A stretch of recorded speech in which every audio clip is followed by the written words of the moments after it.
ಇತ್ತೀಚೆಗೆ ಏನೋ ಲೋಕಸಭಾ ಚುನಾವಣೆಯ ಫಲಿತಾಂಶಗಳೆಲ್ಲ ಬಂದಿದೆ.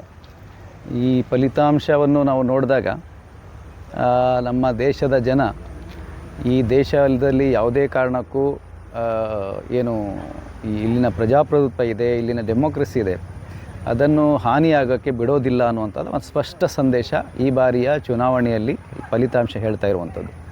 ಯಾವುದೇ ಒಂದು ರಾಜಕೀಯ ಪಕ್ಷಕ್ಕೆ ಸ್ಪಷ್ಟವಾದ ಬಹುಮತ ಸಿಕ್ಕಿಲ್ಲ. ಅದು BJP ಆಗಲಿ ಅಥವಾ ಈ ಕಡೆ ಕಾಂಗ್ರೆಸ್ ಆಗಲಿ ಅಥವಾ NDA ಅಲಯನ್ಸ್ ಆಗಲಿ ಅಥವಾ ಇಂಡಿಯಾ ಅಲಯನ್ಸ್ ಆಗಲಿ, ಯಾರಿಗೂ ಕೂಡ ಒಂದು ಸುಭದ್ರ ಸರ್ಕಾರ ಕೊಡುವಂತಹ ಅಲಯನ್ಸ್ ಸಿಕ್ಕಿಲ್ಲ. NDAಗೂ ಕೂಡ ಯಾಕೆ ಹೇಳ್ತಾ ಇದ್ದೀನಿ ಅಂದರೆ, ಅವರು ಅಷ್ಟೊಂದು ಸೀಟ್ ಎರಡು ಸೇರಿ ಸರ್ಕಾರವನ್ನು ರಚನೆ ಮಾಡಿದ್ದಾರೆ. ಆದರೆ NDAದಲ್ಲಿ ಇರುವಂತಹ ಎರಡು ಪಾರ್ಟ್ನರ್ಗಳೇನಿದ್ದಾರೆ, ನಿತೀಶ್ ಕುಮಾರ್ ಅವರಾಗಲಿ ಅಥವಾ ಚಂದ್ರಬಾಬು ನಾಯ್ಡು ಆಗಲಿ, ಅವರ ಇತಿಹಾಸ ನಾವು ನೋಡಿದಾಗ ಅವರು ಯಾವಾಗ ತಿರುಗಿ ಬೀಳ್ತಾರೆ, ಯಾವಾಗ ಸರ್ಕಾರದ ಯಾವ ಒಂದು ಪಾಲಿಸಿಯನ್ನು ವಿರೋಧಿಸಿ ಸರ್ಕಾರದಿಂದ ಬಿಟ್ಟು ಹೋಗ್ತಾರೆ ಅನ್ನುವಂಥದ್ದು ಇವತ್ತು ಹೇಳೋಕ್ಕಾಗೋದಿಲ್ಲ. ಹಾಗಾಗಿ ಒಂದು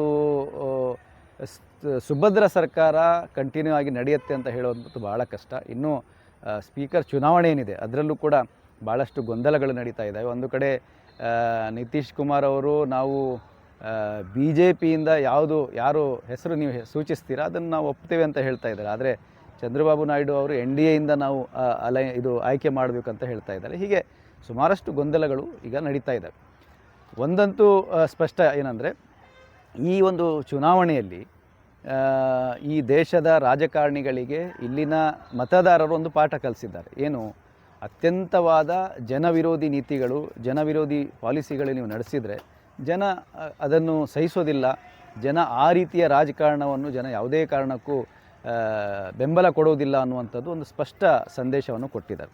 ಅದರ ಜೊತೆಗೆ ಇಲ್ಲಿ ಏನು ಹಿಂದೆ 10 ವರ್ಷದಲ್ಲಿ ಏನು ಒಂದು ಸರ್ಕಾರ ನಡೆತು, ಅದು ಅತ್ಯಂತ ಅಹಂಕಾರದಿಂದ ತುಂಬಿ ಈಗೇನು 3ನೇ ಬಾರಿಗೂ ಕೂಡ ನಾವೇ ಬರ್ತಾ ಇದ್ದೀವಿ, 400 ಪಾರ್ ಅನ್ನೋಂಥ ಒಂದು ಸ್ಲೋಗನ್ನು ಕೂಡ ಕೊಟ್ಟಿದ್ದರು ಅವರು.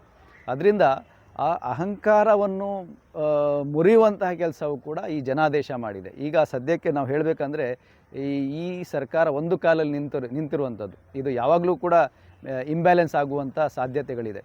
ಅದರ ಜೊತೆಗೆ